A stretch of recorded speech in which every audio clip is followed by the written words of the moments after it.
Hi everyone, welcome to Vedic Astrology Study Podcasts. Through this medium, I cover a breadth of some basic principles and analysis of the beautiful ancient science of Jyotish, gifted to humanity by wise ancient seers of India. Typically, there are playlists of different kinds with case studies to have a practical grounding of those principles.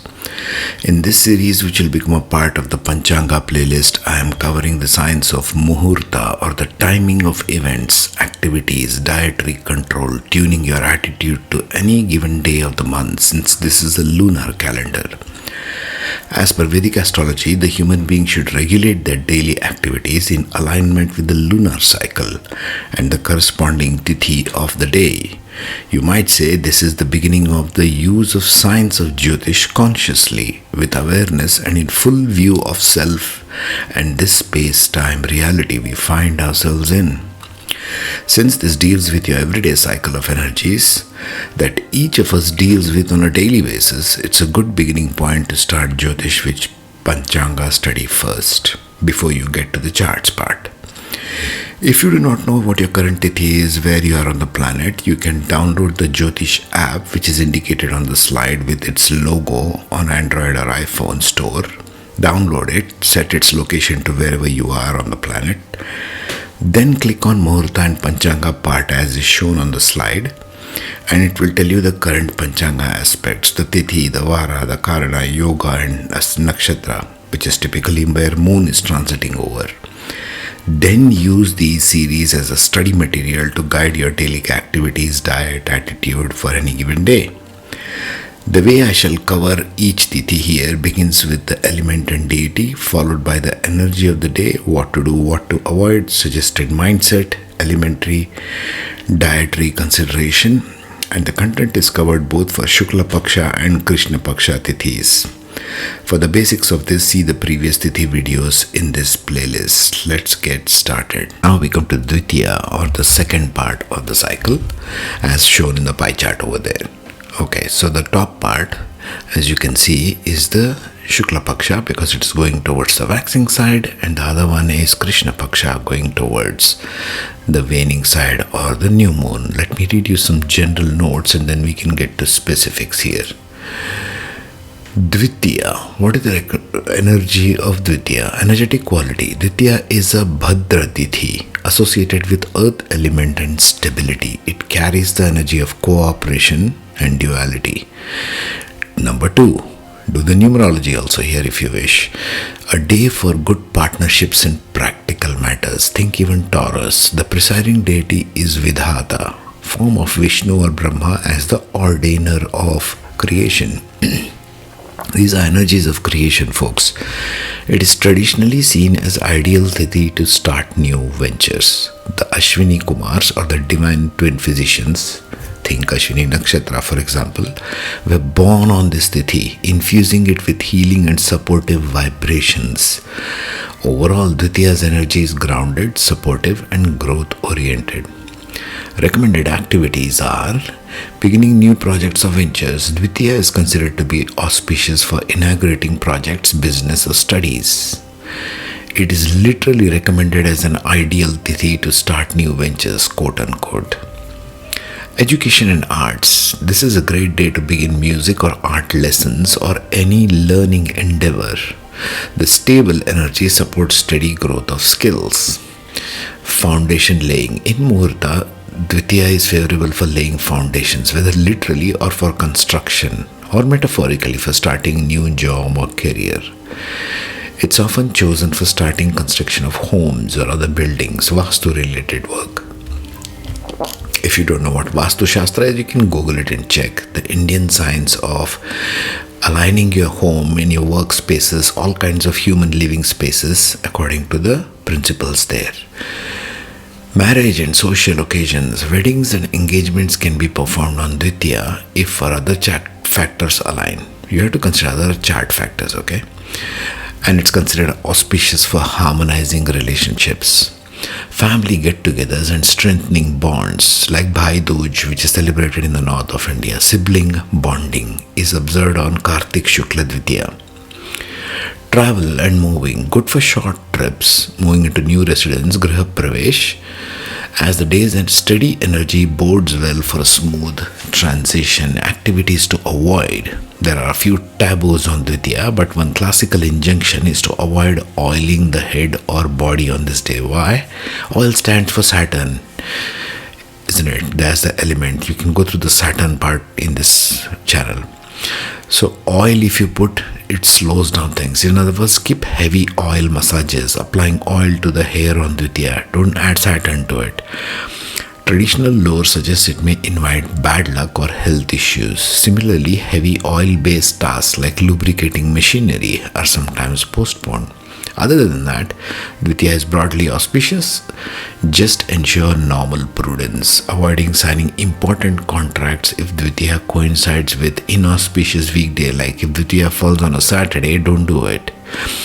Also, given the day's bias for positive beginnings, one might avoid confrontations or legal battles. Don't go to court on this day. Okay, avoid confrontations with your boss or any kind of strife, because this is a constructive energy. Dvitiya is not bad per se. Energy is good for building rather than destroying something.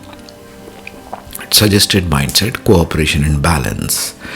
Embrace a harmonious, nurturing attitude with Dvitiya's earth element, encourages being grounded and practical.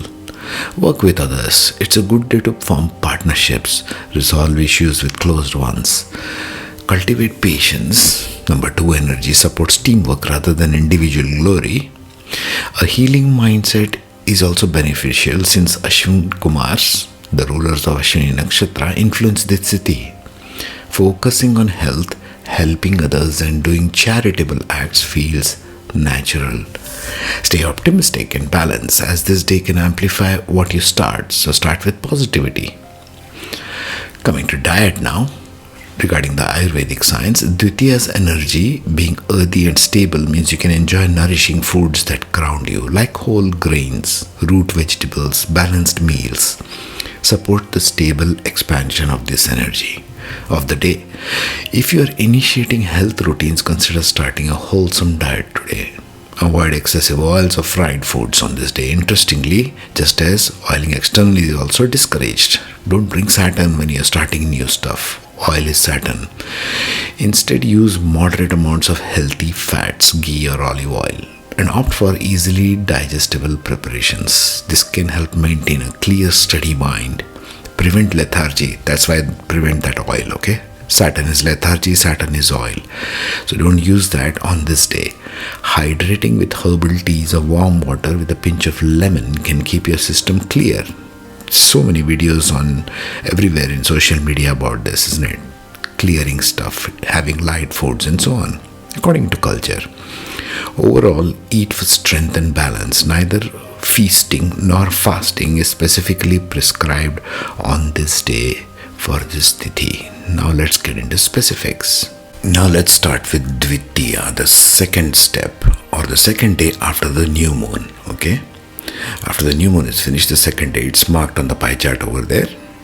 That's the one we are talking about. The Dvitiya on the cycle of the waxing side. That's why it is Shukla Dvitiya. Shukla means white in Sanskrit, which stands for stability, healing and grounding. Now remember, this is a Bhadra Tithi. Under the deity it's marked there. Which are the Bhadra Tithis? The 2nd, the 7th and the 12th. On the waxing side and on the waning side. These are the Bhadra Tithis.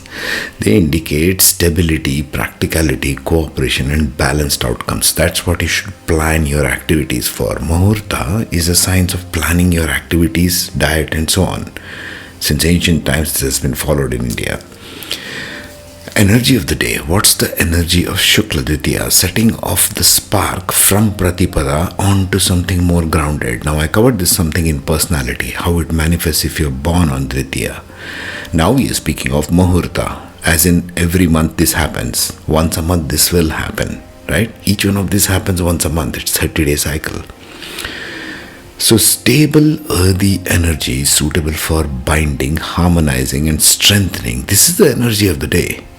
Forget all those bogus 12 zodiac signs in solar system that newspapers and magazines tend to give. That's all rubbish. That's not Jyotish. Jyotish is the science of actual things that are there in any given day, Muhurta is this actual happening, because we are stuck between two luminaries, the sun and the moon. They determine what energies are provided. You don't determine that, you try to align with them. That's the wisdom. What to do? What is auspicious, so to speak? Family bonding, domestic rituals, marriage blessings, naming ceremonies, as is carried out in the Vedic tradition. These are all Vedic traditions. Healing practices, laying bricks, literally or figuratively, making long-term plans. Strengthen financial or relational foundations. See, we are still in the foundational energy, because the moon is still pretty much covered. The entire concept is based on moon getting more and more strength as we move towards the 180 degrees, the full moon, when sun is opposite to the moon.